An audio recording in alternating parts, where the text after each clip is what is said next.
Comment se fait-il que certaines personnes puissent déroger aux 35%? Les banquiers d'investisseurs sont axés sur la rentabilité. Bastien et Laurine, c'est la preuve même qu'il n'y a pas besoin d'avoir 2 CDI pour investir en immobilier locatif. Colocation qui leur apporte 1 000 € de cash flow net et ensuite ils ont pu poursuivre l'aventure avec un immeuble en SCI/LIS.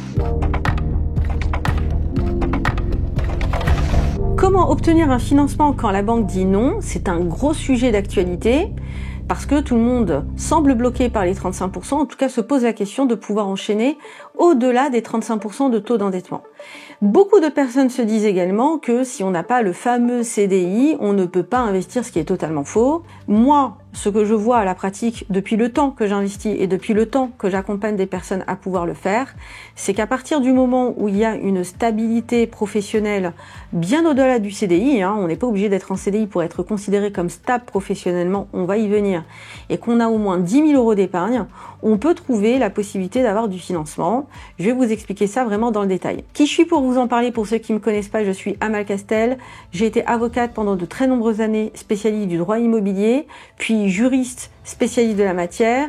Depuis, je vis de mes revenus locatifs. J'ai 39 biens locatifs et la propriété de ma résidence principale. Et je suis également chroniqueuse télé dans les médias, donc pour parler de ces sujets d'investissement locatif. D'ailleurs, si vous voulez vous lancer par vous-même, si vous voulez appliquer ma méthode pour investir dans l'immobilier, j'ai une formation gratuite qui s'appelle ImmoStarter. Vous pouvez y avoir accès en cliquant sur le lien qui est autour de cette vidéo. Il y a aussi le QR code qui s'affiche sur l'écran et également vous pouvez commenter investissement donc autour de cette vidéo. Concrètement, donc je vais vous donner des cas dans lesquels donc des personnes que j'ai pu accompagner ont pu avoir du résultat. Et aussi le mode de fonctionnement des banquiers qui prêtent au-delà des 35% de taux d'endettement. Pourquoi je parle de ces 35%? C'est très important parce qu'il y a pas mal de monde sur les réseaux sociaux, ceux qui veulent vous vendre du rêve, qui vous disent qu'ils ont pu cumuler beaucoup de biens, notamment en nom propre, et qu'ils ont pu vivre de l'immobilier. Déjà, je ne crois pas du tout en des résultats rapides et de devenir hyper riche et de quitter son job donc en 6 mois, 1 an, 2 ans. Pour moi, ce n'est pas possible. Moi, j'ai construit mon patrimoine sur le temps et c'est comme ça que j'y suis parvenue. Mais surtout, il faut savoir qu'il y a eu une réforme importante depuis le 1er janvier 2022 qui a été imposée par le Haut Conseil à la stabilité financière, le HCSF, et c'est là où les choses se sont corsées. Donc toutes ces personnes-là qui vous ont parlé de choses très faisables, d'acheter 10 biens en nom propre, etc., c'est un ancien temps qui n'existe plus. Ça, il faut le dire dès le départ. Maintenant, qu'est-ce qui se passe depuis le 1er janvier 2022? La règle est qu'une personne qui veut avoir un crédit immobilier en France se trouve limitée par un taux d'endettement à 35%. Quelle que soit la manière dont elle veut le faire, que ça soit de la résidence principale ou de l'investissement locatif, que ça soit en nom propre ou en SCI. Donc, si vous allez voir votre banquier, la règle est que, normalement, vous ne pouvez pas avoir dans votre vie des biens immobiliers ou un bien immobilier qui vous endette à plus de 35% de taux d'endettement. Et en soi, cette règle, je la trouve très bien. Parce que ça permet de poser un cadre, ça permet de dire aux gens, quand on emprunte, il faut rembourser, il faut faire attention et il ne faut pas que ça vous mette en danger. Et surtout, vraiment, quand je me présente comme investisseuse immobilier, j'ai 39 biens locatifs et ma résidence principale, je ne suis pas en train de vous inciter à faire la même chose. Mon résultat n'est pas duplicable. Moi, j'ai commencé à investir avant 2022, j'ai continué à le faire aussi massivement après, mais j'ai respecté des règles et surtout j'ai su m'entourer des bons banquiers. Alors on va en parler de manière très concrète.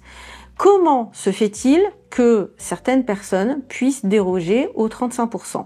Je vous le dis tout de suite, si vous arrivez face à un banquier et que vous voulez avoir de la dérogation, vous pouvez en avoir dans 2 cas précis. Il y a un 3e que je vais vous donner. Premier cas, vous gagnez très très bien votre vie, vous avez beaucoup d'argent de côté, et là le banquier peut être apte à entendre qu'il peut aller au-delà. 2e cas qui est prévu clairement par la loi, c'est le cas de la résidence principale, où là le banquier peut accepter d'aller au-delà des 35%. Vous pourrez jamais emprunter en étant endetté à 50%, mais il peut être un peu plus souple le banquier pour le sujet des 35% quand il s'agit de la résidence principale. Il y a un 3e cas dont je vais vous parler, que très peu de personnes savent et dont j'ai bénéficié depuis des années, c'est le cas de la dérogation systématique lorsque vous avez affaire à des banquiers qui sont des spécialistes de l'investissement immobilier qui ne font que ça. Des personnes qui, sur 10 dossiers qu'ils ont sur la table, font 10 dossiers sur l'investissement locatif. Et là, ce ne sont plus du tout les mêmes règles, parce que ces banquiers-là sont axés sur la rentabilité. Alors, attention, ces banquiers-là regardent quand même la situation de la personne. Ils regardent si la personne donc ne se trouve pas dans une situation catastrophique financièrement. Et d'ailleurs, dans ce cas-là, il ne faut même pas investir dans l'immobilier.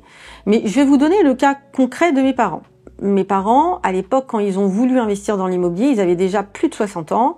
Normalement, plus de 60 ans, vous allez voir n'importe quel banquier, le prêt est pratiquement impossible, en tout cas pas au-delà de 15 ans, et il y a beaucoup de conditions restrictives.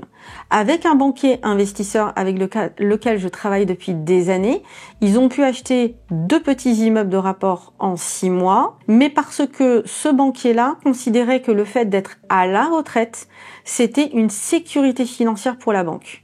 Voilà, les banquiers d'investisseurs ne considèrent pas le fait que être en CDI est un impératif.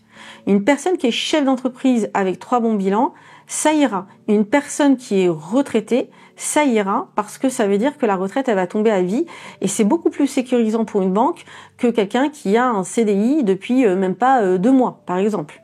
Une personne qui est en CDD depuis très longtemps, ça peut convenir. Une personne qui est en auto-entreprise ou intermittent du spectacle depuis quelques années, depuis 2-3 ans, ça peut convenir. Surtout ces banquiers-là peuvent considérer que si jamais il y a un profil qui est défaillant, par exemple monsieur qui est au chômage, mais que madame, elle, travaille en CDI, ça peut correspondre, ça peut compenser le profil et ça peut amener à du financement bancaire. Surtout par rapport à mes parents, ils ont regardé l'état des comptes bancaires. Ça a l'air d'être évident, mais je le redis tout de suite, il ne faut pas croire dans les petits rêves de financement bancaire alors que votre situation est catastrophique, alors que vous avez des ATD, donc des commissions dans tous les sens. Il faut des comptes bancaires qui soient nickel. Un taux d'endettement qui de base doit être contenu, même si j'ai des financeurs, donc dans le cadre de mon programme d'accompagnement où là clairement on a des solutions qui arrivent, où là le banquier se ficherait totalement du taux d'endettement de base à partir du moment où vous avez des biens donc en nom propre qui ne sont pas hypothéqués. Il y a des systèmes encore pour avoir désormais des prêts bancaires sur la base des biens que vous avez. Mais si on prend le profil le plus courant, une personne qui travaille, une personne qui est à la retraite, il y a de la faisabilité bancaire. Si votre taux d'endettement n'est pas trop explosif, si vous avez une bonne tenue de compte, si jamais vous avez aussi une épargne qui est au minimum de 10 000 euros d'épargne, et concrètement si vous allez sur des biens qui sont réellement rentables. Et c'est ça le deuxième problème, c'est que non seulement vous ne tombez pas sur le bon banquier, mais le bon banquier, il faut absolument lui proposer un bien véritablement rentable. C'est-à-dire un bien qui fait en sorte que tous les mois, lorsque vous touchez votre loyer, vous puissiez largement couvrir les frais qui sont liés au bien. Et les frais, c'est pas seulement le crédit immobilier, c'est l'expert comptable à payer, l'assurance emprunteur à payer, l'assurance PNO, propriétaire non occupant à payer. C'est vraiment tous les frais à prendre en compte par rapport au bien que vous allez payer. Et ça, c'est important, c'est-à-dire que le banquier, il se contente pas de regarder les chiffres, donc loyer versus crédit, il regarde le concret de ce qui va se passer sur le compte bancaire. Et ça, c'est très compliqué pour une personne lambda de pouvoir trouver ce type de bien, parce que si vous faites la méthode d'aller sur le Bon Coin, sur Se Loger, sur le PAP et sur d'autres sites, vous allez voir que les biens rentables, vous n'allez pas les trouver. Très souvent, il faut être accompagné pour pouvoir les trouver.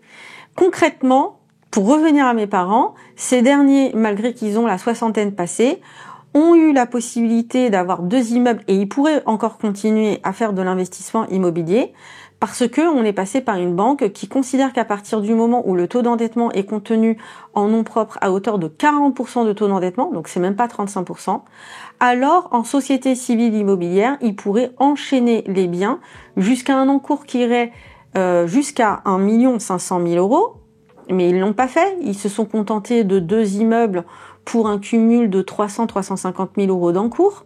Donc vous voyez, on n'est pas obligé d'aller au maximum. Et à partir du moment où, au sein de cette SCI, les biens concernés sont des biens réellement rentables, parce que la banque, c'est une banque qui peut aller vite, qui peut donc financer sur 2 projets par 2 projets, mais ce sont des banques qui regardent les chiffres et la rentabilité.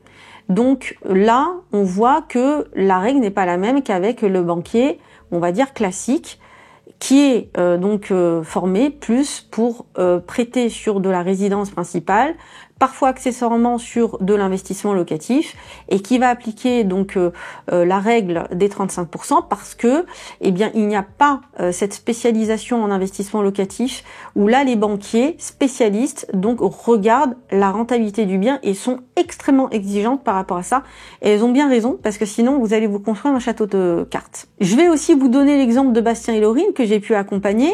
Alors eux, ils avaient toutes les raisons de penser qu'ils n'étaient pas du tout finançables parce qu'ils sont dans le e-commerce, ils sont en auto-entreprise depuis des années, donc ils n'ont pas du tout le profil idéal de base pour pouvoir investir dans l'immobilier. Et pourtant, quand j'ai commencé à les accompagner à l'époque, ils avaient suffisamment de recul pour rassurer un banquier investisseur.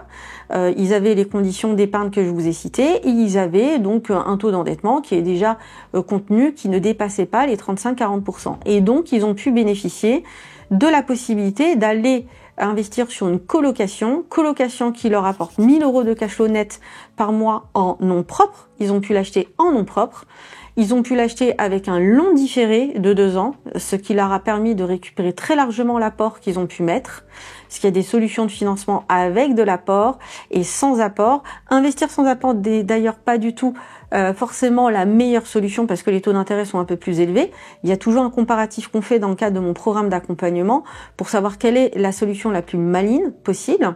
Mais voilà, Bastien et Laurine, c'est la preuve même qu'il n'y a pas besoin d'avoir 2 CDI pour investir en immobilier locatif. La banque a été exigeante sur le fait de savoir si vraiment, au niveau de la colocation, il y avait une cohérence.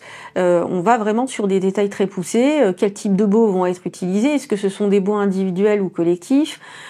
Solidaire, est-ce que quels ameublements étaient envisagés, quel type de population allait être mise sur la colocation. Voilà, ces banquiers-là ont le mérite donc d'être beaucoup plus souples sur le taux d'endettement, mais demandent vraiment beaucoup de précision sur ce qui va être fait sur le bien. Et si effectivement les choses sont faites comme ça a été prévu, elles vous suivront. Bastien et Laurine, ils ont pu ensuite enchaîner notamment sur leur résidence principale. Parce que l'achat de la résidence principale, je trouve aussi que c'est important. Et pour moi, c'est un investissement locatif. C'est juste que c'est vous le locataire. Donc, moi, je les avais accompagnés de telle manière à ce qu'ils ne soient pas bloqués dans le futur pour acheter leur résidence principale en commençant par leur colocation.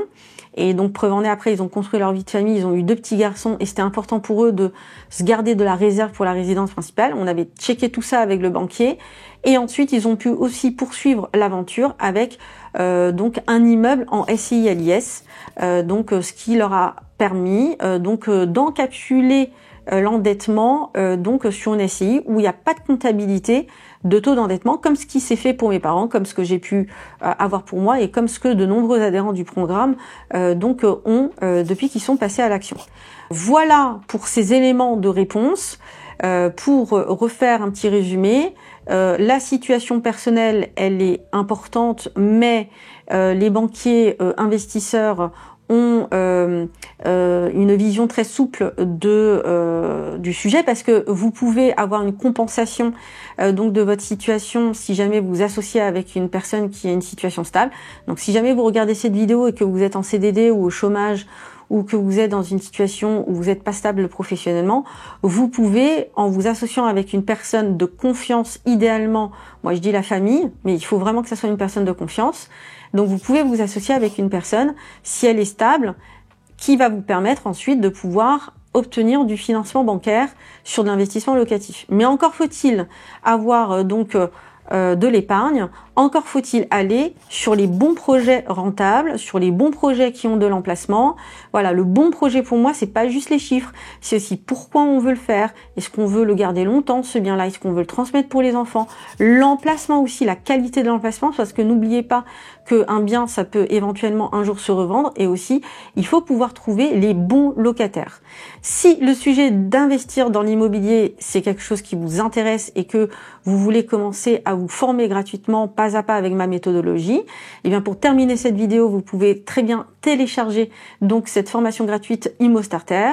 Elle dure 30 minutes, elle est très concrète. Vous pouvez la télécharger donc sur le QR code que vous voyez à l'écran, ou encore l'obtenir en cliquant donc sur le lien autour de la vidéo ou en commentant donc investissement. Je vous dis à très bientôt pour un prochain thème sur ma chaîne YouTube. À très vite.